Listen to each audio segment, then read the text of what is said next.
Hi friends, எல்லாம் எப்படி இருக்கீங்க? இன்றைக்கி வந்து நம்ம பீன்ஸ் கறி செய்ய போகிறோம். அதுக்கு பார்த்திங்கன்னா நான் பீன்ஸ் இந்த மாதிரி கட் பண்ணி வச்சுருக்கேன்.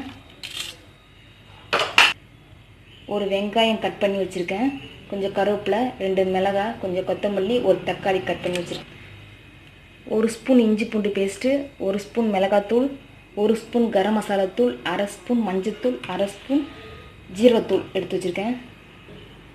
2 ஸ்பூன் எண்ணெய் எடுத்து வச்சுருக்கேன். இப்போ எப்படி செய்யலான்னு பார்க்கலாம். இப்போ நான் குக்கரில் வந்து பீன்ஸை கழுவி போட்டேன். கொஞ்சமாக ஒரு 1/2 ஸ்பூனு கம்மியாக கொஞ்சம் உப்பு போட்டுக்கிறேன். இப்போ இந்த குக்கரில் வச்சு ஒரு விசில் வந்ததும் இறக்கிக்கிறேன். இப்போ நான் ஜாரில் வந்து ஒரு தக்காளி சேர்த்துக்கிறேன். இந்த மிளகாத்தூள், கரம் மசாலா தூள், மஞ்சள் தூள், ஜீரகத்தூள் இந்த 4த்தையும் இந்த ஜாரில் போட்டு ஒன்றா சேர்த்து நம்ம நல்லா அரைச்சி எடுத்துக்கலாம்.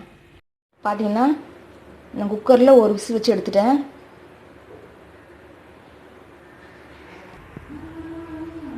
இப்போ ஸ்டவ் ஆன் பண்ணிட்டேன். ஸ்டவ் ஆன் பண்ணி கடாயை வச்சு எண்ணெய் ஊற்றிக்கிறேன். எண்ணெய் ஊற்றிக்கிட்டு எண்ணெய் சூடானதும் கடுகு போட்டுக்கிறேன்.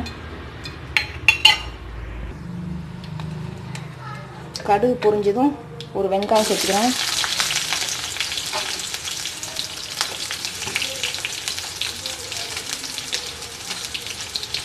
ரெண்டு வரமிளகாய் போட்டுக்கிறேன். கொஞ்சமாக கருவேப்பிலை,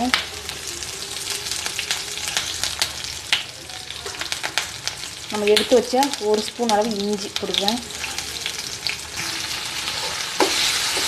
நம்ம போட்டிருக்க அந்த இஞ்சி வாசனை நல்லா மடங்கணும். வெங்காயம் நல்லா செவந்ததும் நம்ம அரைச்சி வச்சுருக்க அந்த மசாலாவை சேர்த்துக்கலாம். இதில்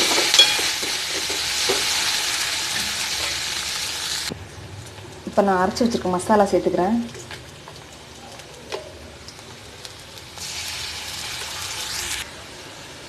கொஞ்சமாக ஜாரில் தண்ணி சேர்த்து அலசி ஊற்றிக்கிறேன்.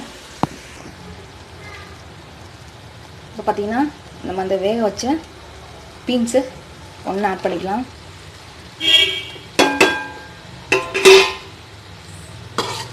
ஆட் பண்ணி நல்லா கலந்துட்டுக்கோங்க.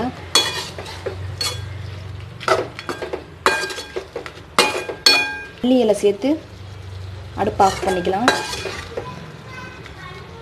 ஏற்கனவே இந்த காயை வந்து குக்கரில் வேக வைக்கும்போது உப்பு சேர்த்துருக்கோம் இல்லையா, அதனால் இப்போ கொஞ்சமாக உப்பு போட்டுக்கிறேன்.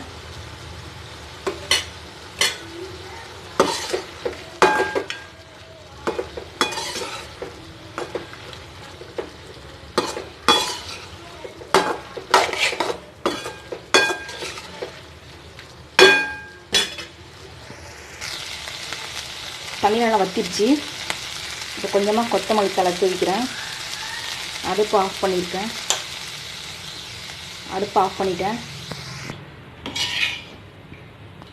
நம்மளோட சூப்பரான பீன்ஸ் கறி ரெடி ஆயிடுச்சு. இந்த வீடியோ பிடிச்சிருந்தா லைக் பண்ணுங்கள், ஷேர் பண்ணுங்கள், மறக்காமல் சப்ஸ்கிரைப் பண்ணுங்கள்.